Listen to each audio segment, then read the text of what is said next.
Hello everybody, Andrew Casey at Hypersanity Books. Today we'll be taking a look at the movie and book Jaws.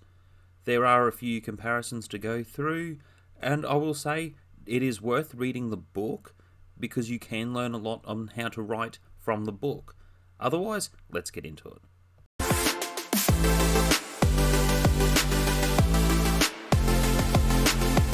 Number 10, rating. Dana. Oh, now, wait a minute. I did have a chubby kid on a raft earlier today. With the target audience for the book, it is aimed at the young adult, older adult audience. Although I say middle school will read the book, it depends on what your interest is. With the Jaws movie, it was supposed to be rated R. Steven Spielberg negotiated it down to a PG rating, maybe PG-13. It really depends on interpretation and how you feel comfortable with younger children to watch it. I watched it as a child, though parental guidance for the obvious reasons. Some of the graphic images we'll leave out of today's review, mostly because there are younger viewers watching this channel. With a lot of the themes and story to Jaws, though, I find it was very compelling between book and film. I will say, though, the book is worth reading for its own story, and the movie is worth for its own story. Number 9, supporting characters. One thing I'll say that's confusing between book and film, you don't sort of think about it too much with a movie compared to the book. There are a lot of different character names and supporting roles.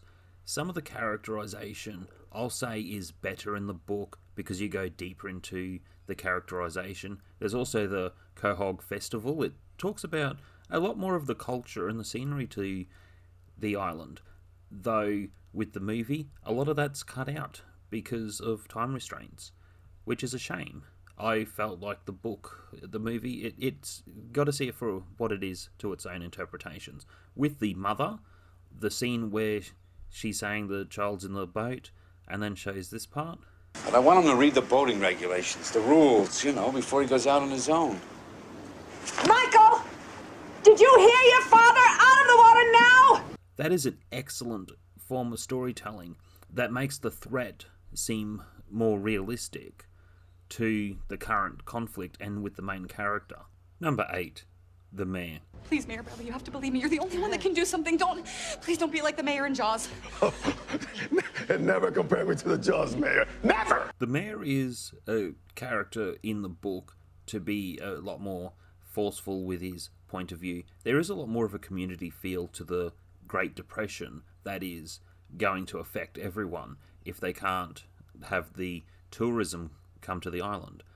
There is also a bigger detail, as mentioned, with the festival. So there are a lot of different economic, I feel, within the story to the book. The book had a deeper detail with that, though it was not too heavy to read. It was touched on the subject matter and it moved nicely. The book is well written on its variety of subject matter and how it affects people. Within the community, with the mayor, he's put the bounty out for the shark, and other fishermen are involved. This causes some of the other conflicts, and some of the way the story is written, which we'll get into more points, some of the way the story is written, it has that tension between, is the shark going to get this person? Are they not going to get that person? There are other sharks that are in the water, as mentioned in the film, that do get captured. So there is that tension where it seems like such a big, monumental event, and then it's nothing compared to the real danger in the water. That's it. Goodbye. I'm not going to waste my time arguing with a man who's lining up to be a hot lunch. I'm going to see you later. Please don't do this. Number 7, Territoriality. I'll just put the word up here. I'm trying my best to say it. It will be a bit of a mispronunciation. So here's how to spell the word. What it means, and it was more of a theory within the time of the book and the movie, which I found was interesting, looking further into the information. So what the supporting character says, he explains where you have the shark have that sort of territory feel, but it's where a great white shark is separating from other sharks to go rogue. And then it touches on that subject matter and what it means. The shark is going to eat anything that's within its path until there's nothing left. And that's part of the territoriality that's involved within the story. I think it was interesting how that was written both in the book and in the movie. Number 6, the red triangle. I just want to consider a point that's a little bit off subject, but still on the subject of sharks. You have on the area where California is, where sharks will migrate into what they call the red triangle, and the migration patterns will change through different times of the year because of the balance of where great white sharks are gathering. Now, there is other controversy to say that in some parts of history, something has upset with the killing off of elephant seals to cause sharks to gather as the migration patterns changed for elephant seals, because great white sharks do love to eat the blubber of elephant seals. Now, with some of your writing, you could consider, if you are doing a story about sharks, the red triangle has a lot of information to consider. Also, to where it's located with California, you could say the Sharknado movie could be highly plausible because of shark migrations. Number 5, from the shark's point of view. One thing I give the book credit for, you have the movie, so you know Jaws is present because of the music. That's one of the main ways of determining where the shark is. With the book, it is written in such a well way, the shark in its environment, the way it's swift with its movements, and other ways of hunting its prey. You do feel there is a lot of writing suggestions and a good lot of writing tips in the Jaws book. And I would highly recommend, if you are writing a book or a fantasy book or a Sharknado story, read the Jaws book for some ideas on how the creature moves. And that also can apply if you are writing a fantasy book. So just consider these things. That the loudest sound detected by a blue whale could only reach a little under 1,000 miles. Whatever produced this sound, assuming it was animal in nature, had to be about this size.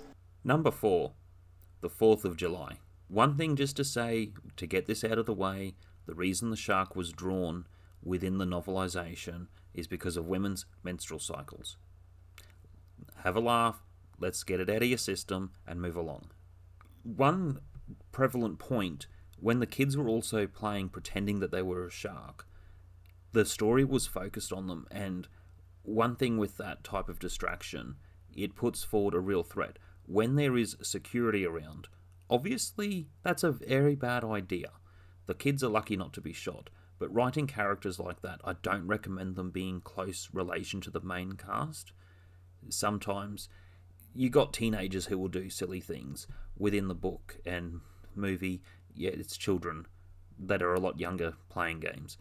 While the distraction and the attention is there, the antagonist, being the shark, is doing something else and going into the shallower water.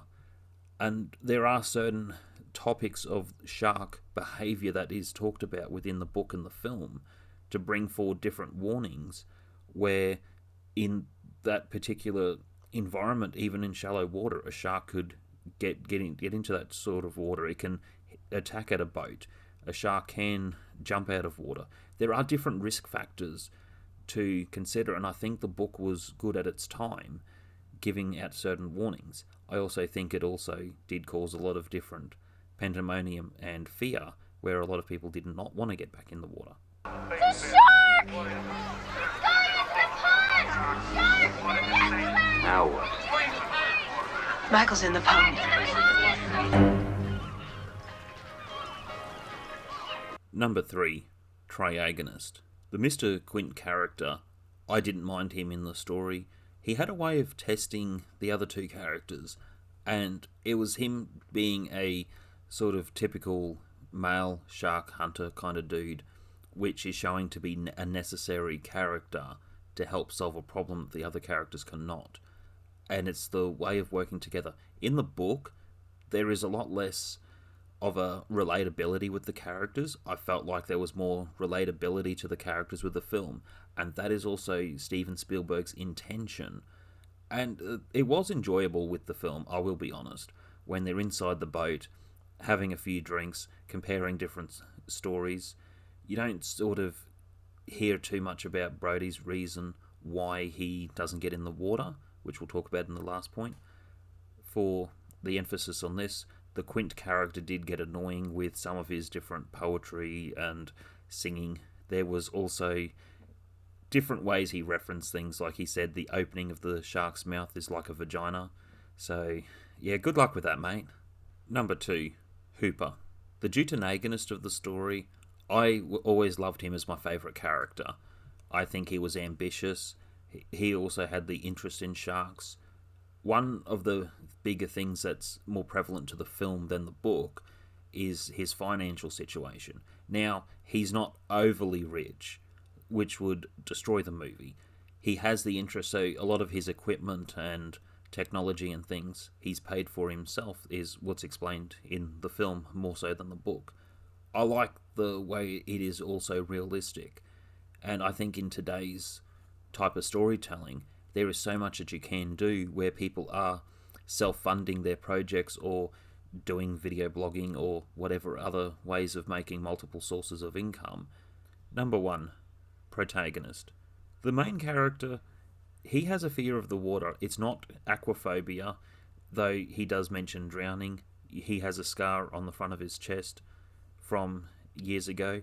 You don't exactly know between book and movie why. Yes, he has certain character flaws which don't seem to make sense, though he's married to his wife, has children, and was born on the island, so within some sort of sense it seems weird to have the character flaws, though it does also make sense for him to be in that environment with those character flaws. The character was engaging. You see most of the story unfolding from his point of view, like with the shark having a black eyes and it's looking lifeless, and then when it's going to bite you see the eye move. It's those sorts of character descriptions of the shark that I found was fascinating with the book. It just had a lot of things you can learn within the story, with the character as well, all of the different actions through the fight. So most of the story is out on the water. In the movie, in the book it's about 50-50, but it's what they're trying to do to kill the shark, obviously. With the whole air drum thing, yes, that's a big part of the story, and within the book it slows the shark down, and one thing, when a shark stops swimming they'll die. And I found, it worked well for book and film. The film, however, had a lot of issues. As Steven Spielberg said, the mechanical shark had so many issues, so a lot of the story had to change in order to make it work for the film, because they just couldn't use the shark as much as they would have liked to for a lot of the shots. And it's a real shame. Otherwise, I will say I love the movie. I love the book more so, just in a lot of different ways because of its descriptions. So if you are looking at writing any sort of different creatures or whatever you're doing, I would recommend giving this book a go. Otherwise, that's it for today. Hit like to push this video out, and I will see you all next time.